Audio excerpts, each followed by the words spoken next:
ವಾಲ್ಮೀಕಿ ನಾಯಕ ಜನಾಂಗದ ಅಭಿವೃದ್ಧಿಗೆ ಸಂಘಟನೆ ಅಗತ್ಯ. ಶ್ರೀ ವಾಲ್ಮೀಕಿ ಪ್ರಸನ್ನಾನಂದ ಸ್ವಾಮೀಜಿ. ಮಾಲೂರು ತಾಲೂಕಿನಲ್ಲಿ ವಾಲ್ಮೀಕಿ ನಾಯಕ ಜನಾಂಗದ ಸಾಮಾಜಿಕ, ಶೈಕ್ಷಣಿಕ, ಆರ್ಥಿಕ ಹಾಗೂ ರಾಜಕೀಯ ಅಭಿವೃದ್ಧಿಗಾಗಿ ನೂತನವಾಗಿ ಆಯ್ಕೆಯಾದ ಸಂಘದ ಪದಾಧಿಕಾರಿಗಳು ಒಗ್ಗಟ್ಟಿನಿಂದ ಶ್ರಮಿಸಬೇಕು ಎಂದು ವಾಲ್ಮೀಕಿ ಗುರುಪೀಠದ ಪೀಠಾಧ್ಯಕ್ಷರಾದ ಶ್ರೀ ಶ್ರೀ ವಾಲ್ಮೀಕಿ ಪ್ರಸನ್ನಾನಂದ ಸ್ವಾಮೀಜಿಗಳು ಕರೆ ನೀಡಿದರು. ದಾವಣಗೆರೆ ಜಿಲ್ಲೆಯ ಹರಿಹರ ತಾಲೂಕಿನ ರಾಜನಹಳ್ಳಿ ಗ್ರಾಮದಲ್ಲಿರುವ ವಾಲ್ಮೀಕಿ ಗುರುಪೀಠದಲ್ಲಿ ಮಾಲೂರು ತಾಲೂಕು ವಾಲ್ಮೀಕಿ ನಾಯಕ ಸಂಘದ ನೂತನ ಪದಾಧಿಕಾರಿಗಳನ್ನು ಸನ್ಮಾನಿಸಿ ಅವರು ಮಾತನಾಡಿದರು.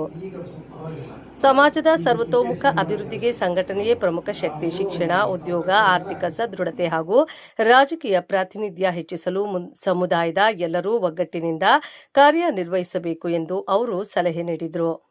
ಈ ಸಂದರ್ಭದಲ್ಲಿ ಸಂಘದ ಅಧ್ಯಕ್ಷ ಹಳೇಪಾಳ್ಯ ಕೆ. ತಿಮ್ಮರಾಯಪ್ಪ, ಗುರುಪೀಠದ ಕೋಲಾರ ಜಿಲ್ಲಾ ಧರ್ಮದರ್ಶಿ ಎನ್. ವೆಂಕಟರಾಮ್, ಗೌರವಾಧ್ಯಕ್ಷ ನಲ್ಪನಹಳ್ಳಿ ರಾಜಣ್ಣ, ಖಜಾಂಚಿ ಬಾವನಹಳ್ಳಿ ದೇವೇಂದ್ರ, ಸಂತೆಹಳ್ಳಿ ರಾಮಣ್ಣ, ವಾಲ್ಮೀಕಿ ಯುವ ವೇದಿಕೆ ಅಧ್ಯಕ್ಷ ಟಿಕೆ ನಾಗರಾಜ್, ಉಪಾಧ್ಯಕ್ಷ ಮೇಡಹಟ್ಟಿ ಶ್ರೀನಿವಾಸ್, ಸಿತೇಶ್ ನಾಯಕ, ಎನ್ವಿ ನಾರಾಯಣಪ್ಪ ಸೇರಿದಂತೆ ಹಲವರು ಉಪಸ್ಥಿತರಿದ್ದರು.